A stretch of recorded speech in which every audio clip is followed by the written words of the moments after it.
Hey guys, it's Riley. Welcome back to my channel, and thank you so much for joining me today to set up October in my bullet journal. I am loving my October setup, and one thing that I did that I haven't really done on my channel at all yet is incorporate some brown craft paper. So the paper that I used isn't actually like craft paper, but I like it even better, and I will tell you why. So this is the paper I used. One reason I like it better is because it was free. This came with something that I ordered from Amazon just as like the packaging paper, and I love it for my bullet journal. So the first reason I like it, it's free. Second reason, it's a great way to recycle instead of just tossing this. And third reason, this paper is really, really thin. I find craft paper often is just so thick that it adds a lot of bulk to my bullet journal, especially when I use it consistently.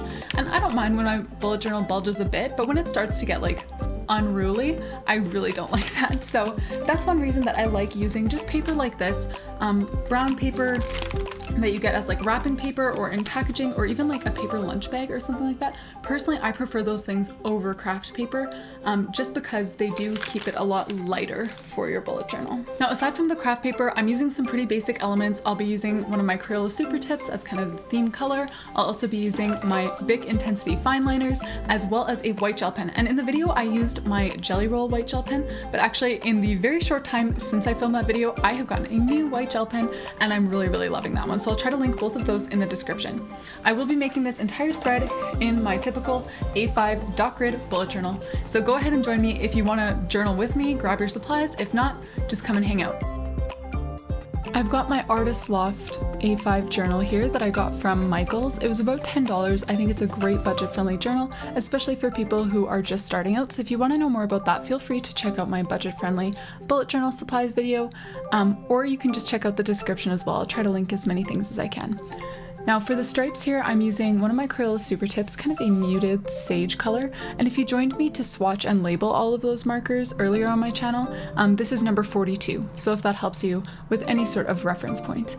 Now here you can see I'm using sort of ripped brown paper that I talked about earlier and just putting it along the bottom of the page. Now for the title, I really thought about this. I was seriously debating just using my white gel pen and making the title October directly on the brown paper, but I decided to do this instead to add even more layering to this month's spread, and I really like how it turned out. So I used that same Crayola Super Tip to write out October in calligraphy, and here I've got a 1mm nib fine liner that I used to make a drop shadow, only using it on one side of the letters. And finally I went in with my Jelly Roll white gel pen here and kind of added a bit of like shine to the letters themselves. Then I'm just cutting it out, and I do leave some white space as I cut around it, and I'll just paste it on top of that brown paper. So all of the elements that I introduce here are going to be continuing on throughout this monthly spread. So you're going to see a lot of brown paper, that same sage green Crayola Super Tip marker, and this lettering style as well. I'll be using a similar font, doing lots of cutting and pasting different titles and things like that. So one final element that I wanted to add to this page, as well as throughout the monthly spread, is just kind of some little white like sprinkles, I guess. So I added them to the sage green stripes here. I feel like you can't see them super well, but you can definitely see them on the brown paper. So I'm going to add them there as well. And again, this will just sort of be a recurring theme to fill some of that blank space as we move on throughout this month's spread.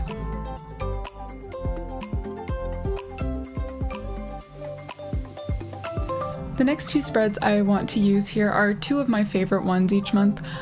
First, you can see on the left side here, I'm just making kind of my week at a glance, my daily schedule for each day of the week. So I'm using 5 small pieces of the brown craft paper for the 5 working days of the week, and just making a title using the same font as I used on the first page, as well as that drop shadow and that white sort of shine on the letters, just to make it really cohesive.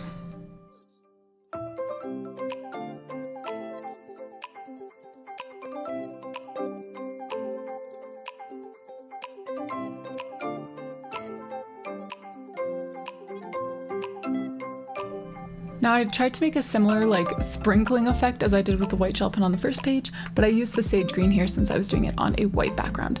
Now going in with the same white gel pen, I just used a really simple all caps font to write out the 5 days of the week, and now along the side here I'm writing out sort of the times of the day. So I structure my day from 8 a.m. till 10 p.m. And I'm just gonna go in now and kind of block in different things. For the time being, I'm just gonna block in volleyball. I have a lot of other things going on too, but this is the one thing that kind of stays really consistent through all the months, and then other things change sort of from month to month. So I'm going in and blocking in my volleyball schedule. Yeah, it's a lot looking at it all at once, but I really do enjoy it. So I'm blocking in all of our practice times, video sessions, workouts, extra practice, all of those kinds of things are all getting blocked in here, just using my sage green. Now you certainly could like color these in or color code things if you wanted to change up the color. I just decided to stay consistent with my sage green since it is kind of the only accent color that I used this month. Now inside the boxes, I'm just writing the different tasks, serving practice, weights, practice, video session, team time, all of those kinds of things. And what I would typically do is if I have things that I do every other week instead of every week, I would go in and create sort of a pattern in that box. So maybe some diagonal lines or some dots or something like that to signify that that's just every other week.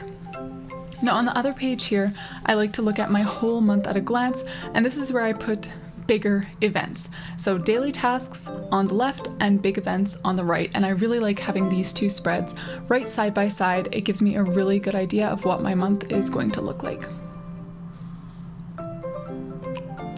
So I used a bold fine liner here to make this calendar. It's the same 1mm nib big intensity fine liner that I used to make the drop shadows for my lettering.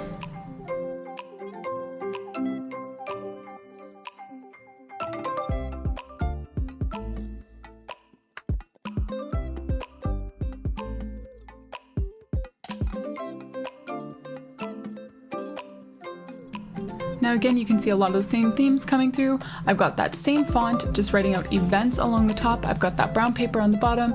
I'm gonna make the drop shadow. I'm gonna add those little sparkles or sprinkles with my white gel pen to the brown paper at the bottom. And all of those same elements are gonna kind of carry on throughout here.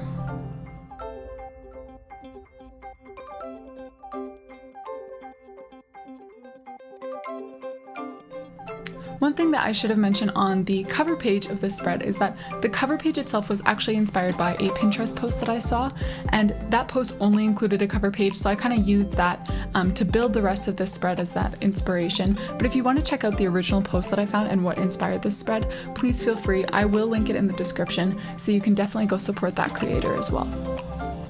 Now I'm using this page for a couple different things, and these are things that I actually haven't really included in my bullet journal consistently, but what I've got going on the left here is a sort of like screen time tracker. So along the bottom, I put the number of hours, like 1 hour, 2 hours, 3 hours, or 4 hours, and yikes, I hope it doesn't get up to 4 hours, but that's something I'm trying to monitor, and I want to be honest with myself. And so along the side, I have all of the sort of days of the month, the 1st all the way to the 31st. I'm just making myself a little title here that just says screen. I'll know what it means. And I use the same 1mm black fine liner to make that drop shadow. So how I'm going to use it is just every time at the end of the day, I'm going to go and just draw a line correlating with the number of hours that I have going along the bottom of my screen time tracker here. So that'll kind of give me a line graph look to see how much time I spent on my screen throughout the month. Now next, I'm doing another title where I'm just going to be cutting it out, and you can see I did mess up the first time. I tried to write always learning and ran out of space, but I decided to include that just because it's such a real part of journaling. I feel like I often have to redo little things like that. So now that I got it, I just decided to write learning, and I'm going to write the always part just on the brown paper. So this is a place where I want to write down the things that I learn. I've spent a lot of time taking some online classes, doing some extra reading, listening to audiobooks, all of those kinds of things, and I find I'm learning so much, but I'm not doing a great job of like cataloging the things that I learn, and oftentimes I feel like sadly they're just going in one ear and out the other because there's so much coming in at a time. So I'm trying to sort of have a place where I can write down those things, the things that I learned that I actually want to remember, and that's what this column is going to be for right here.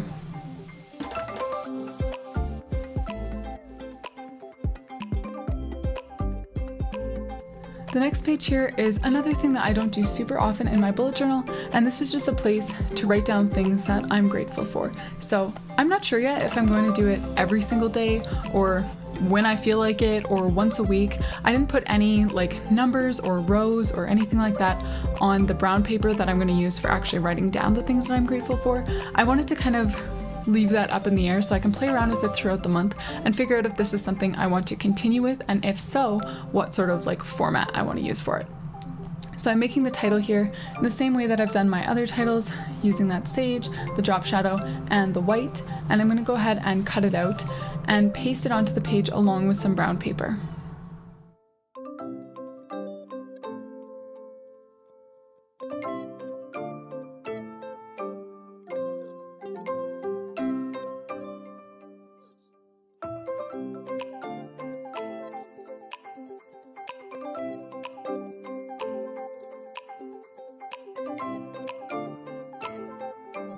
For the background of this page, I'm just using those same sage green stripes that I used on the title page for this month.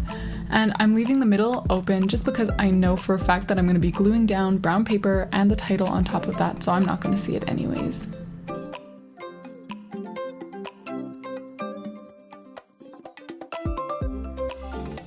So there is my little gratitude log, a couple little embellishments with my white gel pen, and I think we'll be good to go.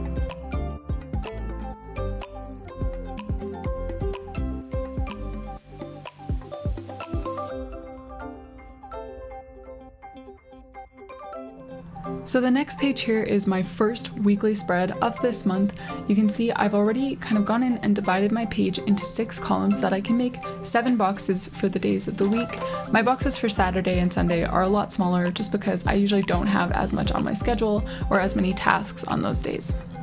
So I've used my sage green to make kind of a header for each of these, and I'm using my same thick 1mm nib fine liner to make the outline of all of these boxes.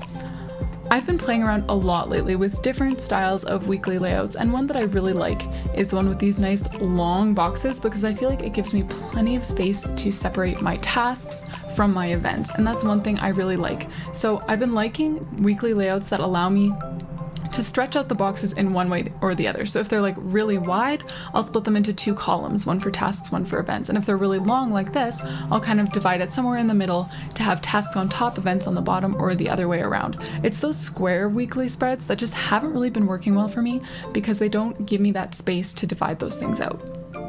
Now along the top here, I'm going in again with some more brown craft paper. I'll be honest, this was quite the wrestling match to try to get this to stay down. Maybe I should have actually cut it into 2 pieces instead of 1, but eventually I did get it to stay nicely and in line with the edge of the pages and all of that. So I put it all along the top, and I'm gonna go in and add a few things that I always like to add. A little calendar so I can kind of see where this week falls in the month, and a heading and a note section and all of that. So I decided to do the calendar on a separate little piece of white paper because I have been using that throughout the spread to make my titles and things, and just to add sort of the scrapbook element where I'm always layering different things on top of each other.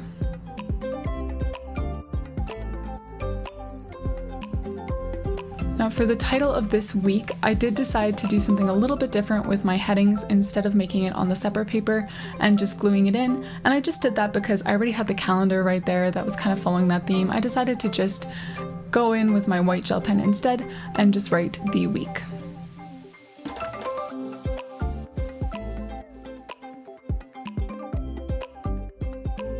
Now on the other side of the page here, I've just got a section for notes. I can use this for whatever, big to-dos, specific tasks, things I want to track. I just want to kind of keep it open and see where things go this week.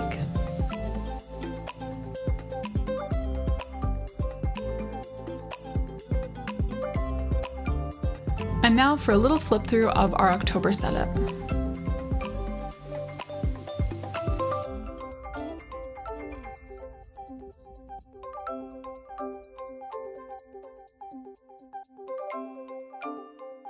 Thank you guys for joining me to plan October in my bullet journal. I am so happy with how this spread turned out. I really love how that color worked perfectly with the craft paper and the white gel pen and all of that. I think it came together so beautifully. So thank you for joining me. If you also have set up your October in your bullet journal and you used either the same setup as me or something totally different, feel free to share a picture of yours or just a description in the comments below. I always love hearing from you guys in the comments. So yeah, thanks for joining me, and I hope to see you in the next video.